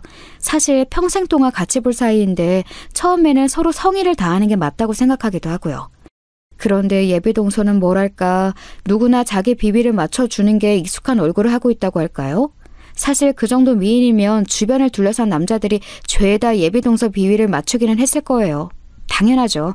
하지만 시댁 식구들까지 그럴 것을 기대하면 안 되는데 뭔가 착각하고 있는 것 같더라고요. 사실 저는 거기서부터 일단 좀 빈정이 상했었죠. 제가 빈정이 상하든 말든 일단 시동생이 하도 적극적이라서 결혼은 바로 빠르게 진행되었어요. 결혼식에서도 동서가 너무 예뻐서 마치 모델이 웨딩드레스 입은 것 같다면서 모두가 수군거렸죠. 동서가 미인이라서만 이야기가 나온 건 아니었어요. 키가 큰 동서가 굽이 낮은 구두를 신었는데도 키가 작은 시동생은 거의 하이힐 수준의 구두를 신어야 했거든요. 보는 사람들 누구라도 다 눈치챌 수 있을 정도로 높은 신발이었어요. 거의 계단이더라고요. 심지어 버진로드 걸어 나오다가 한 번 삐끗해서 진짜 위기의 순간이 있었는데 어떻게 그래도 중심을 잡아서 그나마 엎어지지 않았어요. 솔직히 엎어지는 걸 봤으면 좀 웃기긴 했겠다 싶더군요. 너무 심술 맞을 수도 있지만 제 결혼식 아닌데 어때요? 게다가 그렇게 얄밉게 구는 사람인데요. 웨딩 사진도 한껏 키 속임을 해서 찍어놓고 구두는 거의 계단 수준으로 높게 신어놓고 하여간 웃겼어요.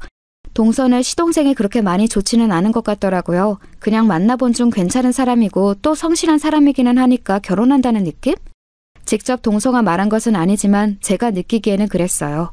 사실 동서 정도의 미모면 들이대는 남자가 진짜 많았을 텐데 시동생처럼 솔직히 볼품없는 남자한테 결혼을 허락한 이유가 궁금하긴 하더라고요.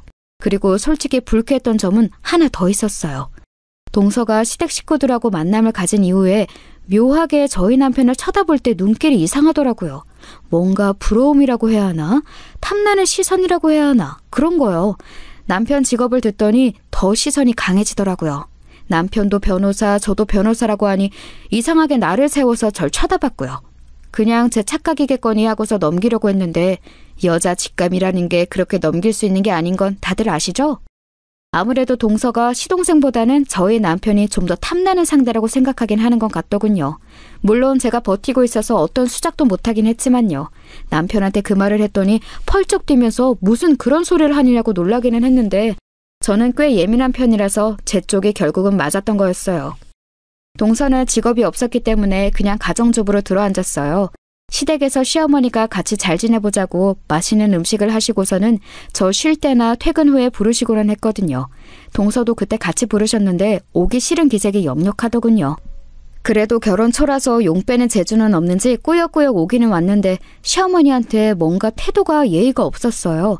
시어머니가 같이 앉아서 식사하시는데 숟갈 드시기도 전에 이미 본인은 한두 수저는 떠서 먹고 있다든지 시어머니가 과일 깎아주시면 그냥 그거 낼름낼름 받아먹으면서 자기가 어떤 뒤처리나 자리 정리도 안 한다든지 하여간 가지가지로 신경 거슬리게 행동을 하더라고요. 저한테 그러는 건 뭐 차마 넘길 수 있어요. 어차피 동기간이고 제가 형하고 결혼했을 뿐 동서하고 어떤 직접적인 관계가 있는 건 아니니까요. 시동생도 한 치 건너 두 치고. 그런데 시어머니는 아니잖아요. 시어머니는 정말 좋은 분이셨고 아들 며느리한테 제대로 된 대접을 받으셔야 하는 분이었어요. 그리고 부모 자식 간의 예의는 놔두고라도 같이 모여서 식사를 하고 다과를 먹는데 아무 일도 안 하고 입만 와서 날름날름 먹기만 하는 사회성을 대체 어디다 쓸 수가 있죠? 저는 대학 졸업 이후로 끊임없이 일을 해왔기 때문에 저런 식으로 사회성 없는 꼬라지를 보고 있기가 힘들더군요. 저는 그래서 하루는 동서를 따로 불러냈어요. 처음에는 자기가 왜 따로 나가냐면서 제 만담 요청에 아예 응하지도 않으려고 하더라고요. 어처구니가 없었는데 안 그러면 집 근처로 가겠다고 했더니 미적거리면서 제 직장 근처로 나왔어요. 저는 농담이 아니라 정말로 연차 내고 시동생네 집 근방으로 가려고 했거든요. 왜요, 형님? 둘러서 부드럽게 말할 수도 있지만 그냥 제대로 말할게. 동서, 요새 어머님께 하는 태도 좀 보기 안 좋아. 네? 저요? 그래. 어머님이 기껏 음식 준비 다 해놓고 부르셨으면 수저라도 놓고 뒤처리라도 하는 게 예의야. 본인 혼자 입만 가지고 와서 음식만 집어먹다 가는 거 대체 어디서 배웠어? 어머님이 손님 대접하겠다고 부르신 거잖아요. 제가 그냥 그 대접만 받은 건데 뭐 문제 있어요? 어쨌든 남이잖아요. 동서는 눈을 동그랗게 뜨고서 대들더군요. 좀 어처구니가 없었어요. 머리는 나빠 보이는 게 고집은 있어가지고 지 잘못한 건 생각하지 않고 덤비려고 들었으니까요. 어머님하고 그냥 손님 주인 사이로 남을 거야? 나중에 우리 시부모님 유산 자식한테만 남겨주실 건데 동서는 자식이 아닌 거지? 네? 뭐라고요? 지금 본인이 남이라며. 그럼 우리 어머님 아버님이 우리를 자식으로 배려해 주시는 거, 베풀어 주시는 거 다 받지 말아야지. 지금 동서네 집도 아버님이 해주셨지? 대체 무슨 생각이야? 남의 집 재산 이야기까지는 안 건드리려고 했는데 얄밉게 구니까 한번 긁어주고 싶더군요. 제가 비꼬듯이 말하니까 확실히 신경이 확 긁혔는지 동서 얼굴이 울그락불그락해지기 시작했어요. 아니, 머리는 나빠서 제대로 말도 못하는 주제에 왜 저렇게까지 못되게 구는 건지를 모르겠더라고요. 동서는 화가 나서 얼굴이 시뻘개져서 저를 노려봤고 저는 그게 그냥 좀 웃기기만 했어요. 솔직히 법조계 일하면서 동서 정도 되는 성질의 사람은 너무 많이 봤고 법정에서 맨날 하는 게 입씨름이잖아요. 동서가 뭐라고 하든 저한테는 그냥 우습게만 보이는 거였죠. 그러다가 동서는 저를 쳐다보더니 갑자기 이러는 거예요. 그 얼굴로 시아주버님은 어떻게 꼬셨어요? 뭐라고? 저는 귀를 의심했어요. 개념 없는 것도 없는 건데 무슨 10대 여고생 싸우는 것처럼 저런 걸로 시비를 걸다뇨. 남녀 관계에서 진짜 조금도 메리트 없을 것 같은 얼굴이잖아요, 형님. 여자는 어쨌든 외모가 제일 중요한데 남자들이 보통 몸매 좋고 예쁜 여자 엉덩이에 손이 가지 똑똑한 여자 엉덩이에 손이 가겠어요? 형님이 어떻게 결혼이나 했는지 의문이네요. 심지어 시아주버님 같이 괜찮은 남자하고요. 아이고. 다른 여자들하고 같이 앉아있으면 형님 진짜 선택 한 번도 못 받았을걸요? 운 좋은 줄 아세요. 시아주버님이 마음이 넓기도 하지. 동서는 저한테 한 방 먹였다는 듯이 의기양양한 얼굴이었어요. 저는 기가 막혀서 별로 대꾸할 가치도 못 느끼고 있었는데 말 다 했다는 듯이 일어나서 가버리더군요. 그런데 동서 말이 다시 생각해보니 조금 찜찜한 데가 있더라고요. 가만히 생각하다 보니까 저런 여자가 우리 시대까지 괜찮은 집안에 들어와도 되나 싶은 거예요. 저한테 어떻게든 엿을 먹이고 싶어하는 건 둘째치고라도 뭔가 뒤가 구린 느낌이 빡 드는 거였죠. 저도 하도 다양한 사건들을 접하다 보니까 뭔가 감지하는 감각이 되게 잘 발달했거든요. 어느 쪽이 구리다 하는 예감이 들면 거의 맞을 정도로요. 그래서 저는 뭐 그리 정당한 방법은 아니었지만 흥신소를 이용하기로 했어요. 법적으로 완전히 불법은 아닌 정도엔 사무실을 아는 데가 있었거든요. 남의 사건 처리해주다 보면 피치 못하게 흥신소 이용이 불가피할 때도 있긴 하고 해서 아는 곳이었어요. 그곳 사장님이 저한테 동서 이야기를 이것저것 물어보다가 웃더라고요. 저는 어쩐지 이거 좀 쉬울 것 같은데요? 그렇죠, 아무래도. 저도 그런 예감이 들긴 하는데 알아보고 일주일 내로 연락드릴 수 있을 것 같아요. 금방 해드릴게요. 심각한 사건도 거물이 얽힌 것도 아니라서 흥신소 사장님도 재미있다는 듯이 웃으시더군요. 그래서 저도 그냥 가볍게만 알아봐달라고 그냥 동서가 어떤 사람인지만 알고 싶다고 이야기를 해두었어요. 그리고 일주일 뒤 사장님한테 연락이 와서 만나게 되었죠. 사장님이 내민 봉투 속 자료들이 흥미로웠고 제가 예상했던 바하고 거의 비슷했어요. 어째 아주 예쁘더라니 미인대에 나가기 전에 바에서 일을 했더라고요. 보통 바는 아니었던 거죠? 그렇죠. 그래도 터치 안 된다고 하는 모던바, 토킹바 이런 것도 아니고 그냥 대놓고 2차 나가는 그런 곳이었어요. 대단한 여자던데 이미 20살 갓 되자마자 일 시작했던데요. 그 업계에서는 너무 유명해서 별로 조사할 필요도 없었어요. 사장님이 조사한 바에 따르면 동서는 지방광역시 유흥가에서 제일 유명한 업소에서 에이스였다고 하더군요. 이런 소리를 제 입으로 옮기는 것도 참 웃기긴 하네요. 업소나들 사이에서 에이스라니.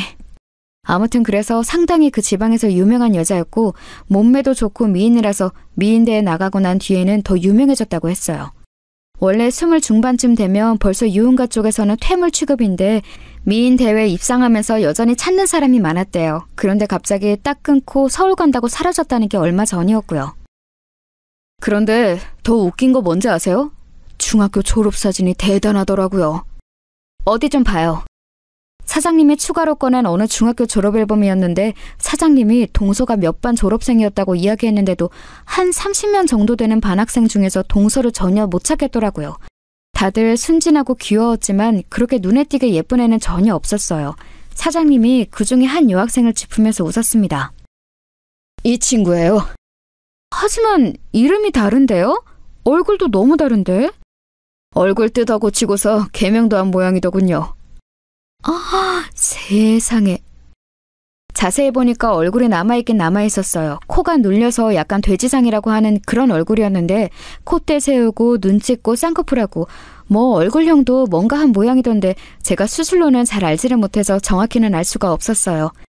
사장님이 뭔가 더 한참 이야기를 해주었는데 알아듣지도 못했고요. 얼굴이 정말 대격변을 했더라고요. 아주 미세한 인상 외에는 남아있는 게 없었고 이름까지 바꿔버려서 진짜 같은 사람이라고는 상상하기가 힘들었어요. 저도 아마 사장님이 말해주지 않았다면 전혀 몰랐을 사진이었죠. 고등학교 시절에 벌써 수술 여러 번 한 모양이던데 개명은 20 되었을 때 했나 봐요. 그래서 고등학교 앨범에는 원래 이름에 예뻐진 얼굴이 남아있더군요. 이런 사람이 한둘이 아니긴 하지만 굉장히 극단적인 케이스예요. 와, 이러고서 저희 시동생 낚아가지고 팔자 피려고 한 거였군요. 네, 그리고 이게 진짜 좀 특이하고 욕해서 죄송하지만 미친년 같은 부분인데요. 고등학교 때 사귀던 전 남친이 나중에 호스테스 되고서도 물주 노릇을 했더라고요. 전 남친이 전 여친 몸 파는 거 보면서 돈 퍼부어준 거예요? 네, 일부러 아주 망하라고 작정하고 돈을 뜯어냈던 것 같습니다. 과정 보면 아주 미친년이에요.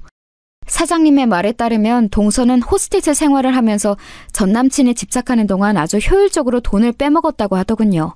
술집에 나가는 전 여친을 보고 실망했던 전 남친을 꼬여내서 다른 남자하고 놀아나는 중에도 옆에서 지켜보게 하고 그러면서 또 입을 나불거려서 돈 없다며 돈 빌려달라고 해서 거액을 뜯어내고 그래서 제법 유복했던 전 남친 집이 휘청거릴 정도가 되어 결국 그 전 남친도 집에서 쫓겨났다고 했어요. 사장님이 그 전 남친 사진도 보여줬는데 어딘가 시동생하고 인상이 비슷한 게 어디 가서 호구 잡히기 딱 좋은 인상이더라고요. 그런데 그 말을 들으니 좀 걱정이 되더군요. 시동생은 꽤나 허술하고 덜 떨어진 인간인데 동서한테 휘말려서 간이고 쓸개고 다 빼줄 게 확실했거든요. 야근 척은 혼자 다 하지만 결국 세상 물정은 아무것도 모르는 인간이라서요. 저러다가 시댁에도 여파가 미치며 결국 저와 남편도 피해를 입는 건 가정사실이니 제가 걱정될 수밖에 없었죠. 하지만 일단은 그냥 조용히 있어보기로 했습니다.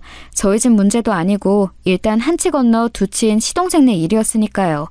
흥신소를 이용해서 뒷이야기를 캔 것도 가능하면 알리지 않고 지나가고 싶었죠.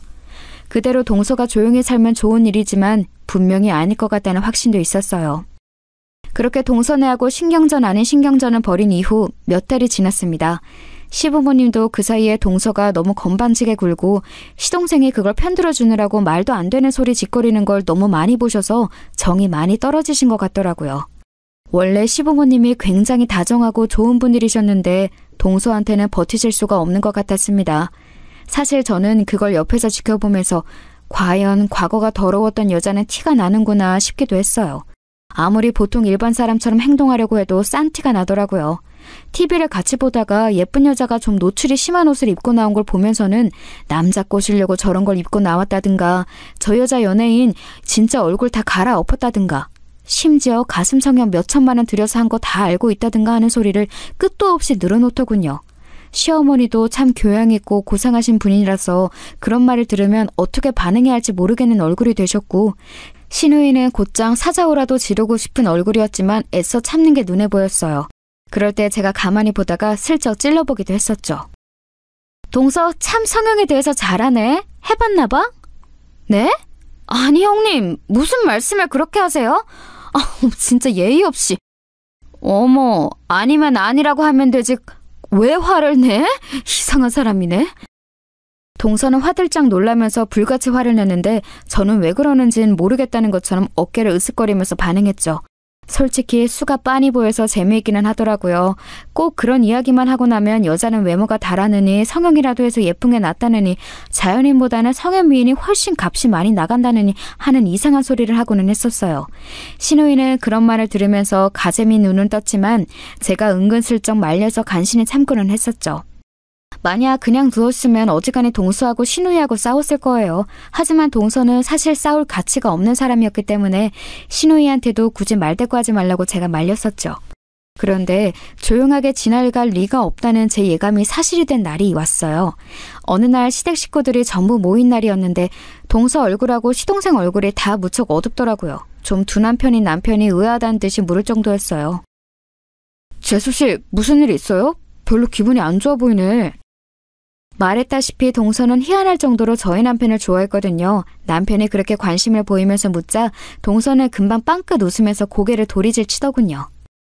아유, 아니에요. 별일 아닌데 그냥 좀 신경을 거슬리는 게 있어서. 왜요? 뭐 부부 사이 일이에요? 무슨 일 있으면 나한테 일러요. 혼내줄게요. 남편은 허허 웃으면서 그렇게 말했고 동서는 무슨 생각을 하는지 눈을 굴리더라고요. 그러더니 갑자기, 정말 갑자기 얼굴을 일그러뜨리면서 금방이라도 올 듯한 표정을 했어요. 그건 아니고요. 요즘 좀 이상한 사람이 쫓아다녀서요. 이상한 사람? 형, 진짜 이상한 남자가 하나 붙었어. 스토커인가 봐. 시동생은 아주 불안하다는 듯한 말투로 신경질적으로 말했습니다. 동서는 이상하게 가련한 척, 연약한 척을 하면서 남편한테 몸을 기울이고서는 애교 섞인 말투로 털어놓았죠. 그게 저 예전에 알던 사람인 것 같긴 한데요. 자꾸만 집 앞에서 기다리고 있고 우편함에 이상한 물건을 넣어놓고 무서워 죽겠어요. 며칠 전에는 지하주차장에서 기다리고 있더라고요. 아니 정말이에요? 야, 너는 남편이 되어가지고 그거 하나 처리 못해주고 뭐하냐? 이 사람 좀 겁이 많아서 시아주버님이 좀 도와주세요. 변호사시잖아요. 동서는 애절한 말투로 말하면서 살짝 눈가를 닦더군요. 에휴, 눈물도 안 나더만. 시동생은 동서가 그렇게 말하는 걸 듣고서는 얼굴이 시뻘개졌는데 눈치 없는 남편은 동서의 최선을 다한 아양도 알아차리지 못하고서 고개를 갸우뚱거리더라고요. 아니, 근데 남편이 있는데도 스토킹하는 놈이 있다고요? 완전 악질인데? 그러니까요. 진짜 무서워 죽겠어요. 도련님이 처리해 주셔야지. 도련님이 요새 주짓수 배운다면서요. 가서 목 졸라버려요. 그 말을 했더니 시동생 얼굴이 더 벌개지더라고요. 그때쯤 시동생이 자기가 주짓수 배운다고 근육 엄청나게 늘었다면서 자랑스러워하고 만날 때마다 그 소리를 했거든요. 솔직히 꼴 보기 싫었는데 그 말 꼬투리 잡혀서 아무 말도 못하는 걸 보니 고소하더군요. 동서는 제가 옆에서 시동생한테 꼽을 주거나 말거나 남편만 보고 있고 남편은 아무것도 모르고 이상한 놈이라면서 고개만 갸웃거리게 바쁘고. 그래서 말인데 주말 저녁쯤에 저희 집 오셔서 저녁 드시지 않을래요? 물론 형님도 같이요. 바쁘시면 안 오셔도 되지만. 그래? 난 안 바쁘고 우리 신랑은 바빠서 말이야. 여보, 이번 주에 또 공판 있댔지? 아유, 그렇지. 요새 밀물이야. 왜 이렇게 일이 많지? 그따위 일 뒤처리에 남편을 빌려줄 생각은 없어서 제가 남편을 얘기로 돌리자 단순한 남편은 곧장 일에 대해서 투덜거리기 시작했어요. 단숨에 화제가 돌아가 버린 동서는 분해서 그런지 얼굴이 벌개지더군요. 그런데 그때 아파트 현관 바깥에서 뭔가 소리가 들려왔어요. 같이 둘러앉은 시부모님, 동선에 저희 부부까지 다 멈칫하고 돌아볼 정도의 소리였죠. 어떤 남자가 열어달라고 외치고 있었어요. 뭐야? 누구야? 저기 그 스토커 아니야? 세상에, 그 인간이 시댁까지 쫓아왔다고? 세상에 끔찍하라! 저도 순간 아연하더라고요. 아니, 아무리 스토커라고는 해도 자택도 아니고 시댁까지 쫓아오다니 쉽지 않은 일이잖아요. 저런 놈이 혹시 흉기라도 들고 있으면 어쩌나 겁이 덜컥 나더군요. 저도 평소 겁이 많은 성격은 아닌데 워낙 흉흉한 사건도 많고 하니까요. 남편도 그런 생각이 들었는지 은근슬쩍 일어나서 식탁 의자를 들었고요. 뭐 흉기 가진 미친놈하고 상대하기엔 의자가 좋은 선택이긴 하죠. 일단 다들 긴장한 채로 시동생이 일어나서 나가 문을 열었어요. 그런데 거기 정말로 남자가 한 명 서 있었는데 제가 봤던 얼굴이더라고요. 그 흥신소 사장님이 보여줬던 사진 속 남자, 동서의 전 남친이자 전 손님이었던 그 남자요. 재미 좋아? 나 버리고 재미 좋냐고. 왜 이러시는 거예요? 저 남자 전 몰라요. 모르는 남자인데 저러는 거예요. 동서는 그렇게 말하면서 남편 뒤로 숨더라고요. 남편 셔츠 잡고 뒤에 착 붙어서 숨지만 않았어도 제가 참았을 텐데 그 꼬라지를 보니까 저 화상을 우리 시댁에서 치우지 않으면 제가 평생 속이 터지겠구나 그런 확신이 들었어요. 그리고 저는 저 여자를 치울 방법도 알고 있었죠. 너 내 여친이었잖아. 내가 너한테 돈을 얼마나 드렸는데. 어머나, 돈을 드려요? 그게 무슨 소리람? 남자는 척 보기에도 이미 눈이 시뻘개져서 제정신이 아니더라고요. 저 상태인 남자한테는 몇 마디씩만 던져서 등을 밀어주면 저절로 자살골을 넣게 되어 있었죠. 남자는 제가 있는 쪽으로 눈을 돌리더니 제가 말을 들어줄 것 같았는지 얼른 말했어요. 돈 정말 많이 드렸어요. 저 여자 사랑합니다. 무슨 꼴을 해도 사랑해요. 무슨 꼴이라니, 우리 동서가 어때서요? 결혼도 했는데? 결혼을 해도 술집에 나가도 사랑한다고요. 네? 술집요? 저는 놀란 척하면서 슬쩍 동서 쪽을 봤어요. 동서 얼굴이 곧 악귀처럼 변하더니 시뻘개져서 악을 쓰더라고요. 형님, 조용히 해요. 저 새끼 말 하나도 들을 거 없어요. 그냥 정신병자예요. 헛소리라고요. 동서, 그동안 당한 게 많았나 봐. 오래된 사이야? 저 새끼한테 내가 그동안 얼마나 오래 당했는데 거의 10년이 다 되어간다고요. 조금 아까 저 남자 모른다며. 오래전부터 아는 사이라는 거네? 제가 지적하니 순간 거실이 조용해졌어요. 뭐라고 말을 얹기 애매해서 나서지 못하고 있던 시부모님도 안색이 변하셨고 시동생도 순간 창백해지더군요. 동서는 자기가 잘못 말했다는 사실을 깨달았는지 급격하게 말을 더듬기 시작했어요. 그게 아니라요. 그러니까 오래전부터 저를 괴롭혔다는 거죠. 모르는 남자라고 했잖아. 개인적으로 모르는 사이라고요. 그게 무슨 소리야. 너 개명했잖아. 개명 전 이름 난 아는데 불러줘? 너 고등학교 때 나랑 사귀고서 졸업한 후에는 술집 나갔잖아. 술집에서도 내가 제일 큰 손으로 너한테 고객이었는데 이런 식으로 나 버리고서 다른 남자 만나 결혼해도 돼? 남자는 울면서 소리를 질렀어요. 술집 다니면서 오입질하는 놈인데 나름대로 순정은 순정인진 모양이더라고요. 전 술집 호스티스와 그 고객님 사이의 다툼을 시댁 거실에서 보게 되는 상황이라니 너무 예상하지 못했던 터라 어처구니가 없었어요. 남편도 당황스러운지 저한테 조그만 목소리로 속삭이더라고요. 무슨 일인지 당신은 알겠어? 나야 누구보다 잘 알지. 나중에 이야기해줄게. 말 잘 듣는 남편은 알겠다면서 얌전히 고개를 끄덕였습니다. 그리고 뒤에서는 술집 이야기를 듣고 시어머니가 그대로 넘어가시더라고요. 시아버지가 급하게 잡아서 부축하셨는데 시동생이고 동서고 아무도 신경을 안 써서 저하고 남편이 같이 부축해서 방으로 모셔다 드렸어요. 물론 그 와중에도 너무 재미있는 바깥 상황에서 귀가 떨어지질 않았죠. 남편 역시도 시어머니를 걱정하면서도 한편으로는 동서와 그 남자 싸움에서 신경을 뗄 수 없는 게 느껴지더라고요. 이런 게 어디 있어. 내가 너하고 술 마시고 2차 나가려고 돈을 얼마나 썼는데 너 성형수술 하라고 돈도 내가 다 대줬잖아. 고등학교 때 만나서 그때 다 수술했잖아. 너 근데 어떻게 팔자 피겠다고 다른 남자랑 만나서 여기서 이러고 있어? 좀 닥치라고. 네가 이런 식으로 하는데 내가 어떤 여자가 붙어있어, 이 쫌생아. 결국 성질이 나버린 동서가 빽소리를 지르는 게 들려왔어요. 오, 드디어 폭발하는구나 싶어서 저는 속으로 흥미진진해서 어쩔 줄을 몰랐죠. 원래도 동서가 자기 성질 못 이기고 말실수하는 경우가 참 많았는데 이번에도 자기 성격을 못 이기더라고요. 그 말을 듣는 남편 눈이 커지면서 저한테 뭔가 말을 하려는데 저는 손가락을 입에 대고 조용히 하라고 했죠. 더 자세히 들어야 하니까요. 시아버지도 화는 나는데 이 상황 자체가 너무 어처구니가 없으신지 아무 말씀이 없으셨어요. 너 그렇게 술집에서 에이스로 일하는 동안 네 매출 내가 다 올려줬잖아. 내 덕분에 에이스였던 거면서.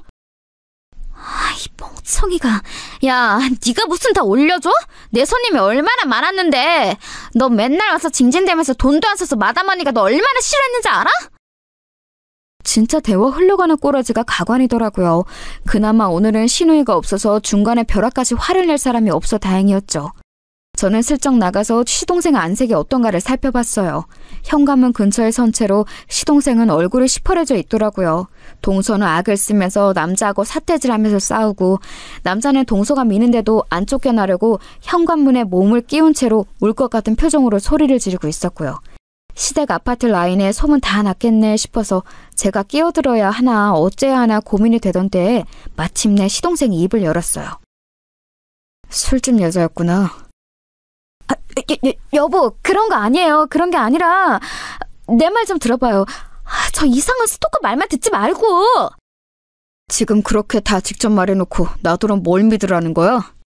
시동생은 그야말로 곧장 쓰러질 것 같은 얼굴이었어요. 뭐 인생에 이룬 가장 큰 업적이 동서와의 결혼이었던 것처럼 굴었으니 어찌 보면 당연하기도 했죠.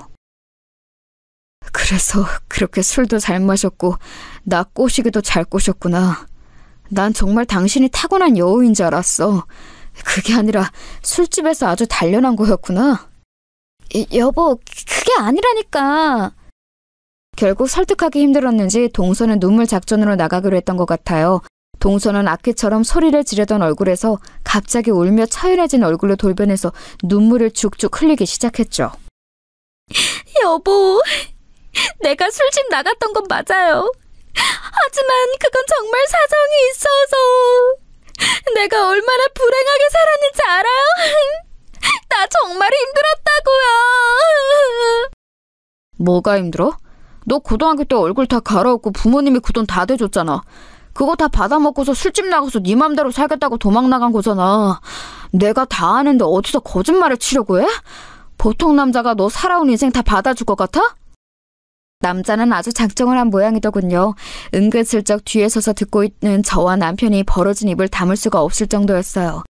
물론 제가 변호사 일을 하면서 상당히 많은 콩가루 집안을 보아오기는 했지만 그게 설마 저희 시댁 시동생 일이 되리라고는 상상도 하지 못했거든요.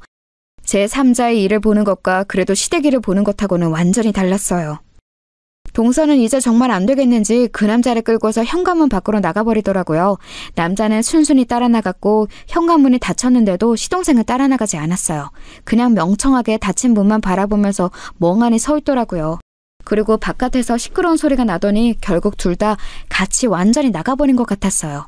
시아버지도 저희 부부도 시동생도 무슨 말을 해야 할지는 몰라서 멀뚱하게 서로를 바라보고만 서 있었죠. 그러던 끝에 시아버지가 참담한 얼굴로 물어보셨어요. 너는 몰랐던 거지? 네, 아버지.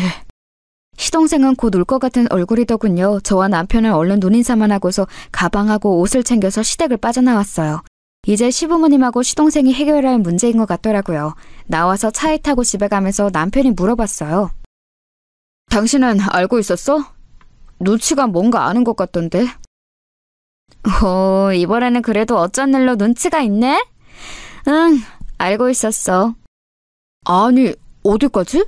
그리고 어떻게 하다 알게 된 거야? 뭐, 어쩌다 보니 알게 되었지. 그리고 그냥 술집만 나간 것도 아니고 사연이 아주 다양하던걸.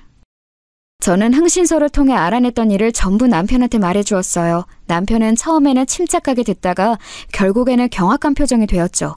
뭐 얼굴 갈아엎고 개명하고 술집 여자 되었다가 미인 대회까지 나가서 팔자 고치려고 결혼한 사람이 제주시라는데 누가 경악하지 않겠어요. 남편은 그야말로 놀란 얼굴이 되어서 한숨을 쉬었죠. 그놈 순진해가지고 아무것도 모르는 게 어쩌다가 그래도 결혼 상대는 잘 골라왔네 싶더니만 역시나. 뭐? 결혼 상대를 잘 고른 것 같았어? 사람 볼 줄 모르네. 아이, 그 정도면 괜찮지 뭐, 사근사근하고.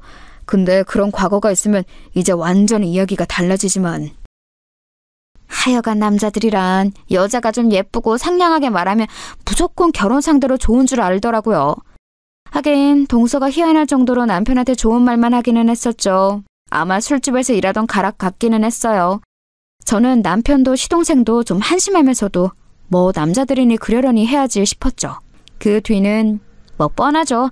다른 건 몰라도 술집에 나갔던 과거를 인정하는 남자가 어디 있겠어요.